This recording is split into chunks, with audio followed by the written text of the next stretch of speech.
Hello everybody, welcome to the fourth episode of My Own Language Commentaries. Sorry for the lack of My Own Language posts. I'm feeling rather unmotivated to post these videos since no one really bothers to like them, but I'm still trying anyways. So here it goes, the fourth episode, All Through the Night. This is Sid the caretaker.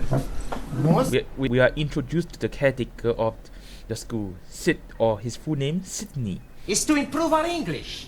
Instead of us all the time speak to each other, we speak with Sid. Initially, this sounds like a good idea, but when he talks, that's a different story. I am not seeing any plates of meat. Is Reggie hungry? All right, I'll tell you what happened to me last night. Yes, please. Well, I went home and I had a bull and a cow with a trouble and stripe, you see. It was all over the dustbin lids. So I went down the frog and toad into the rubber dump and I met an old china plate. It looked a bit Uncle Dick, so I got him a Jake the Dandy and I had a beer and him. One thing led to the other, we both got Brahms and Liszt. Now, I staggered home, took all my dicky dirt and my daisy roots and fell backwards on the apples and pears. See what I mean? The trio has no idea what Sid was talking about. They are better off talking with each other. You have a point, you know. Oh yeah, I've been trying to help them with their English, Mr. Brown. Well, that should set them back a few weeks. Beg pardon? Oh, it doesn't matter. I think he meant that him teaching the trio English will actually make them worse at learning worse when they're learning English. Oh, I like how the three of them were laughing until the series got the end started to act serious. How are your students coming along with their English? Oh, extremely well. Good, then I shall stay and listen for a few minutes. But don't worry, I shan't interfere. He knows his student didn't learn much, and now he knows he's in hot water when Miss Courtney finds out that Mr. Brown isn't teaching them much, and the students weren't progressing as good as they should be. Apple? Yeah. Lovely, jolly good. You're not supposed to eat it. Oh, I'm most sorry. I only had a small bite. May as well finish it now. Wow, so from there, Ali was the only one who managed to eat something while the rest did not eat anything. So, yes, in this episode is about the whole class getting stuck in the classroom, and Ali is the only one who ate something, an apple. What is this? Gudgeon. Yes, I'm sure you're right, but what is it in English? She's pretty close. She sounded like she said carrot. Fish fingers. Good. Well done. Excuse, please. No, Ali, don't say it. What do I not say? You were going to say something about fish not having fingers? Yes, please. Yeah, well, don't bother. How did Mr. Brown know Ali was going to say that? Pretty intuitive of him, huh? One. Cow juice. No. Technically, he's not wrong because this milk comes from a cow. So technically, that's cow juice. Do you know where we get milk from, Juan? Si, señora. The milkman. Bruh, you literally said cow juice. Just take the juice away from the cow juice and you have the cow, where milk comes from. I swear Guan is just being a class clown. Oats. Oats? Ah, that is oats. My friend, who I am working with, every morning he's telling me, last night he's having his oats. I think what Renji meant was when someone had their oats, they probably mean they slept with someone. So it has a sexual connotation. So if this was aired now, it won't be PG-13. It probably will be NC-16 or maybe N-18. I don't know. Pig. Pig? You are calling me a pig? You are a pig, you Italian ravioli. Ah, shut your plates of meat, you Uncle Mel. Giovanni should have said it comes from a pig, not pig, because it sounded like he was trying to insult Guan. When we know Giovanni and Guan, Giovanni was always trying to help Guan understand English, and Guan still thinks that Giovanni is insulting him. It's a tin of dog meat. Oh, blimey. You are putting dogs in tins to eat? Okay, that is really unhinged. I've locked up the tea room, Sid. Thanks, lads. You fancy a drink, girl? No, Charles, I want to get home. Oh, I must have a pint. My throat's spitting feathers. Wait, why didn't Sid check that someone's inside the class? I mean, that's his job, and if he didn't check, he should have been sacked. But because of what he did, became the main theme of this episode. I know. Why not we smash the door up? Down. It's worth a try. All right, stand back, everyone. Wait, why would Max think that breaking down the door is a good idea? They don't have any tools that they can use to break down the door, like an axe or a hammer. No, they don't have an axe, so how on earth would they even break down a door? Even if they got the strongest person to break down, it's not possible. We are all going to die. Don't be so dramatic. This is pretty sad, considering his actor Daniel Shepard actually passed away a few years after season 3. Or is it a few years? Yeah, not long after season 3 ended, his actor Daniel Shepard passed away. So that's pretty sad if you ask me. And this is not the first time he at least says this in this episode. Maybe we all shout again. I don't think my throat could stand anymore. If they had a speakerphone, it might work. Help! Help! Why would a man in the street be able to help them? Danielle should wait from window by herself. Yes, it still may not be sufficient to attract enough attention. It would if she took her clothes off. Max, you naughty man, you naughty boy. That's a good idea. Giovanni, not you too. We are all going to die. Mr. Brown's getting really annoyed.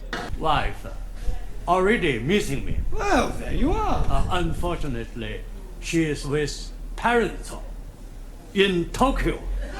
Hang on, Taro left behind his wife in Japan and came all the way to London to study English and as well as to be a representative of Bushido Electronics. Yeah.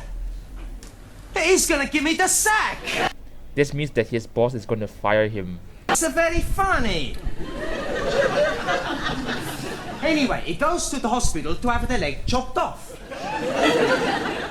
After the operation, when he comes back to being conscious, he sees the doctor looking very worried. What's the matter, doctor, he say?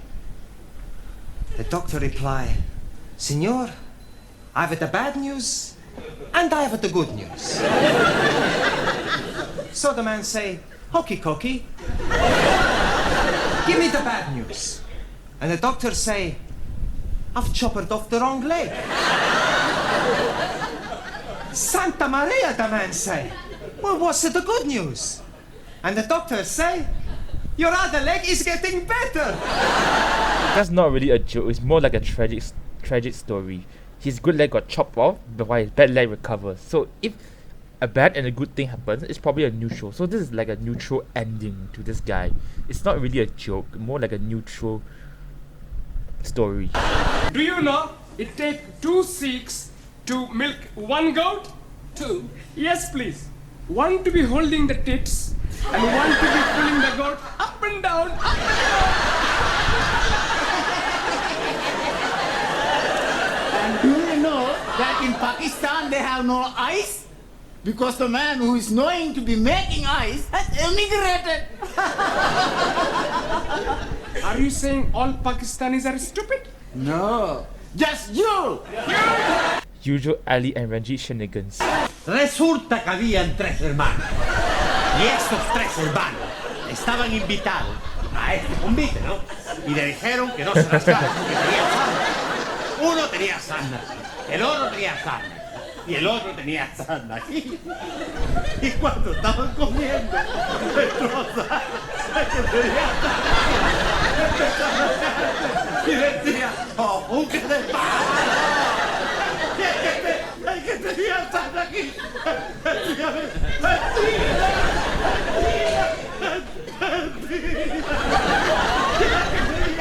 el que tenía sarna aquí, decía, ¡vámonos!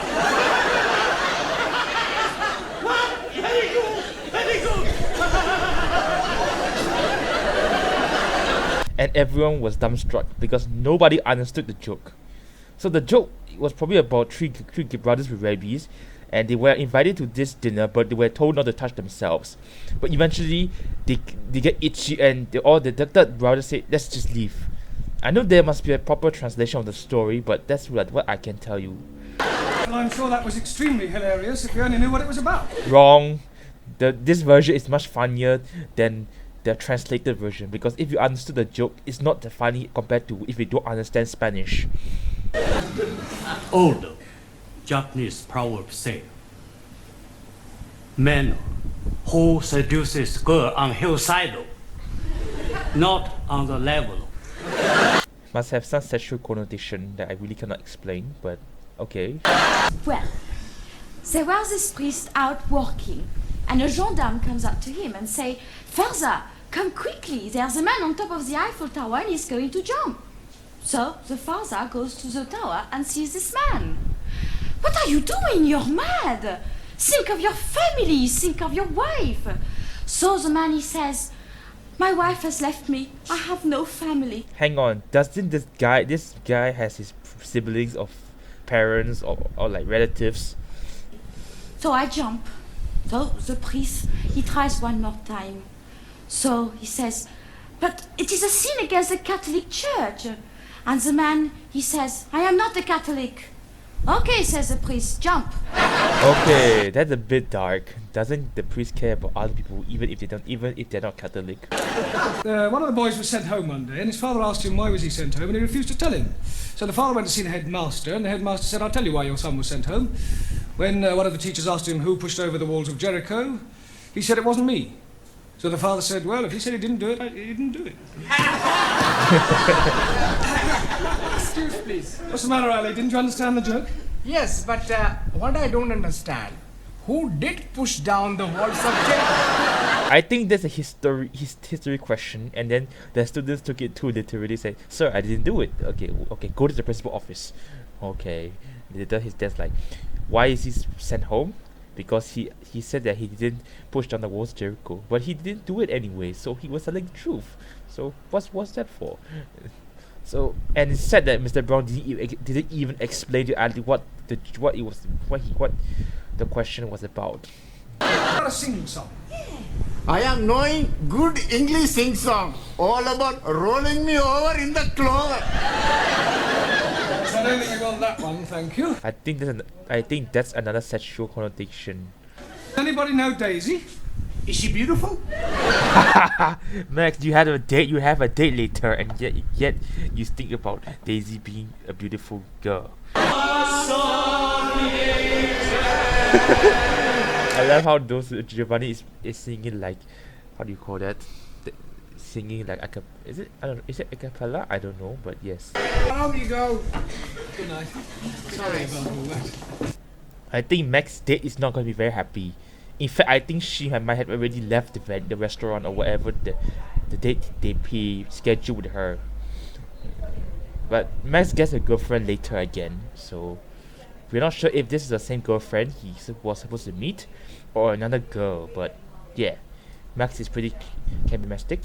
I don't know. Oh Sid, you should have checked it, especially after what happened earlier, man. Well, thank you all for watching this episode of My Own Language Commentaries, and we'll see you real soon. See ya.